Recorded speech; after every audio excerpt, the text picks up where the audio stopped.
already know I'm gonna cry. Like, I feel it. Like, I keep telling people, I'm like, bring your tissue boxes and bring your therapist. Like, you might need it.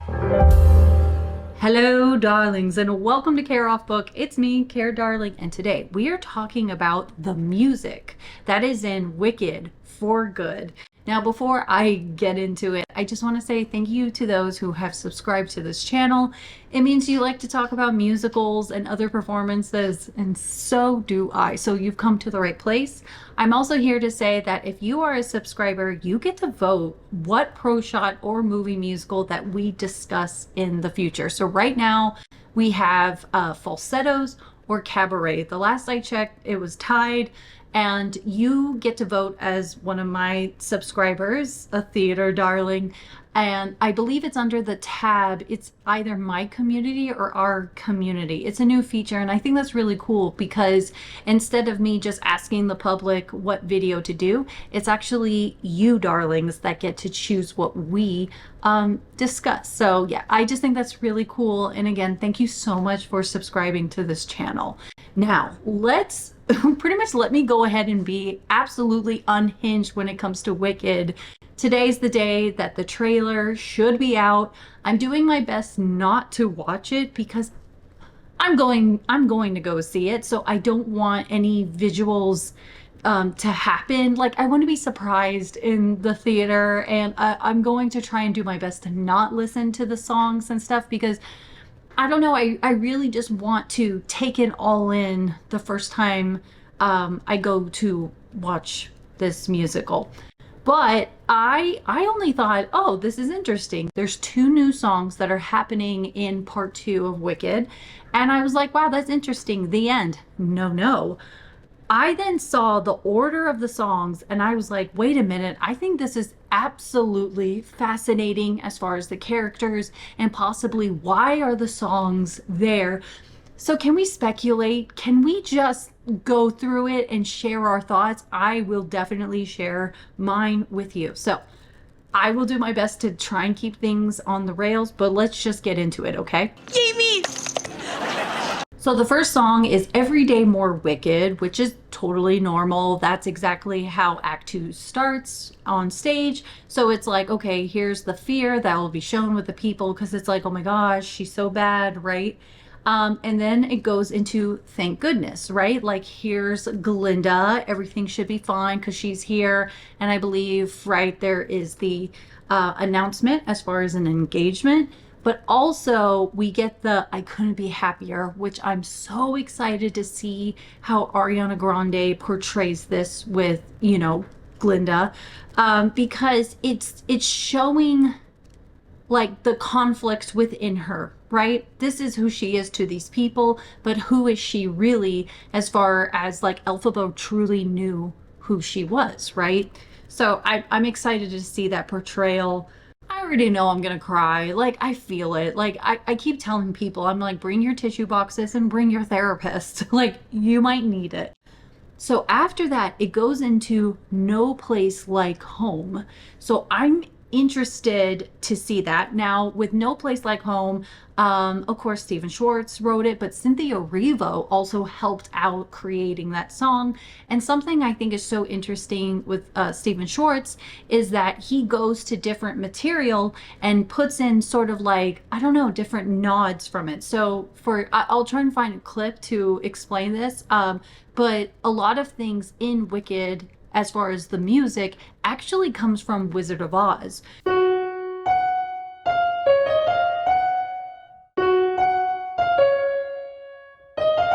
Now, of course, this isn't a coincidence. Schwartz purposefully hid the over-the-rainbow melody here as a little nod to the classic tune. So I think it would be really interesting if that in No Place Like Home, is there going to be a bit of like homage to The Wiz, right? When I think of home, oh my gosh, I didn't mean to. I meant to say when I think of the song Home, but then I just pretty much started doing the lyric. When I think of home. So I'm interested to see if there's like maybe nods to the whiz within this song, which I think, I don't know, I think that would be really cool. I think this is interesting. I'm speculating here. This is Elphaba on the run. And so my thing is that, is this before she goes to see Nessa, or is this her on the run singing about home, and then it leads her to go see Nessa? Now in Act 2, if you remember, it's kind of like a funny line, right? She appears to Nessa and she's like, "What are you doing here?" And she goes, "Well, I've been told there's no place like home." And then the audience laughs, right?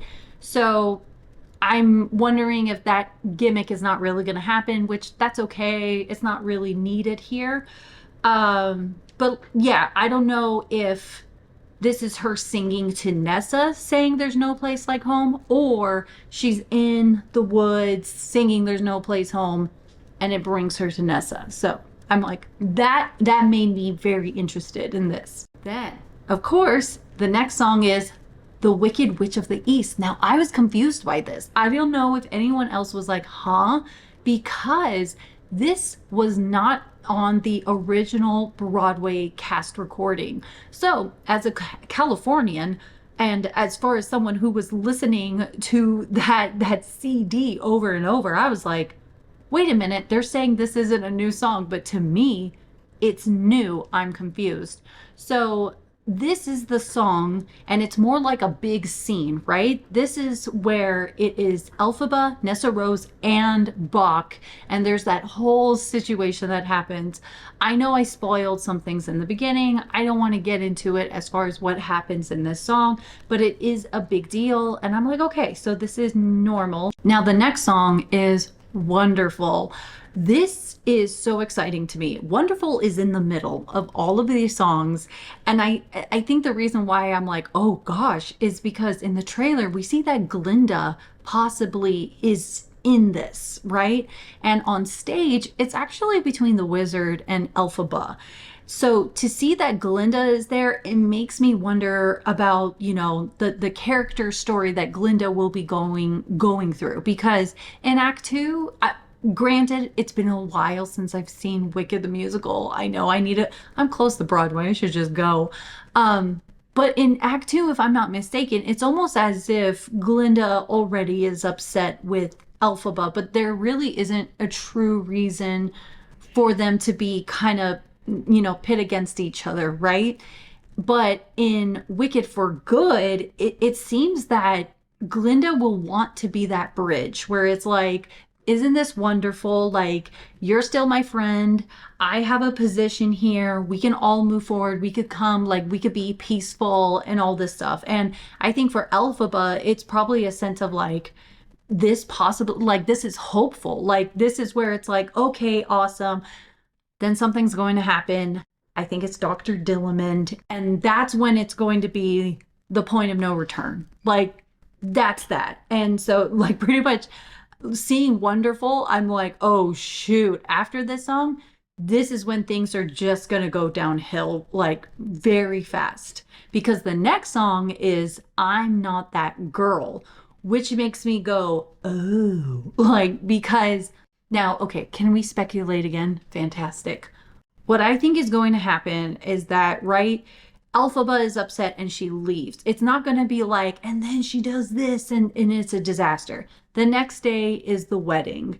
And that's when it's all going to go down as far as Elphaba doing something. We kind of saw in the trailer. And then, Fiyero will step in. I'm so excited about that. The song is I'm Not That Girl, reprise, and that is Glinda. So we know this, to me, is when Glinda has a legit reason to be upset with Elphaba. Because, like, if we're thinking of her character, okay, we don't judge characters too harshly here. For her, it's like, I've been trying so hard to find peace, to bring, like, I've been trying so hard to help you, and you ruin my wedding. You take my man. So to me, it's like, this makes sense for the movie to do this versus what was going on stage. Okay, so she sings this and it turns into As Long As You're Mine. can't. I heard it's going to be very romantic. I'm just, yes. That's all I'll say. Yes.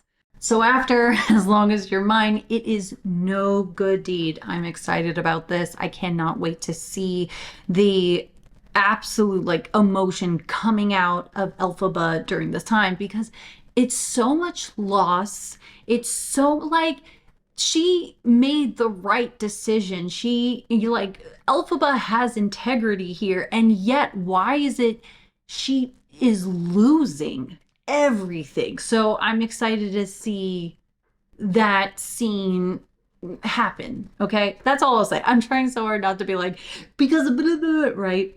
After that song, it is March of the Witch Hunters. So this will be really interesting, right? Because I'm only listing the songs. The movie is going to be 2 hours, 18 minutes.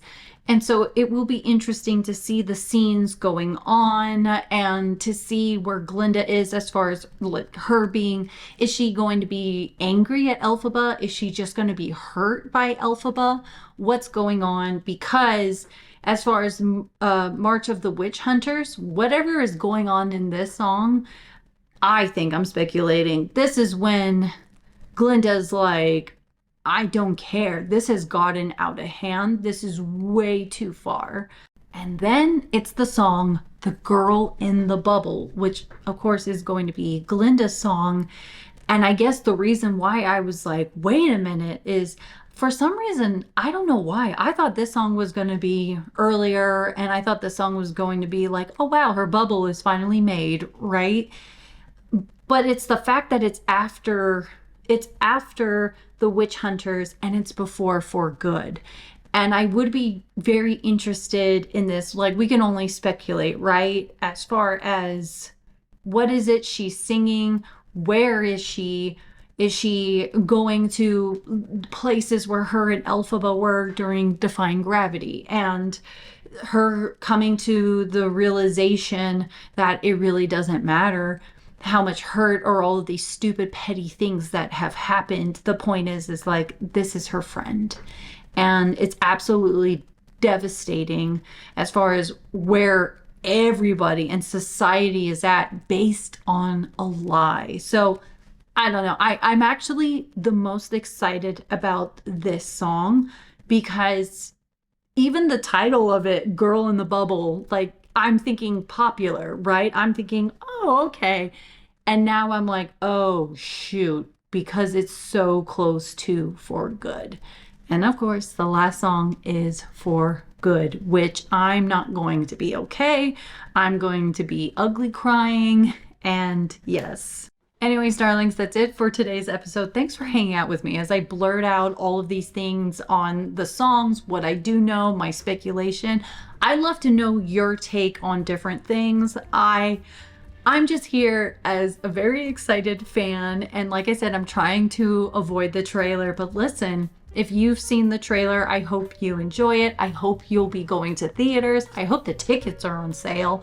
And yes, so if you love talking about musicals and different performances, you've come to the right place. So don't forget to like and subscribe.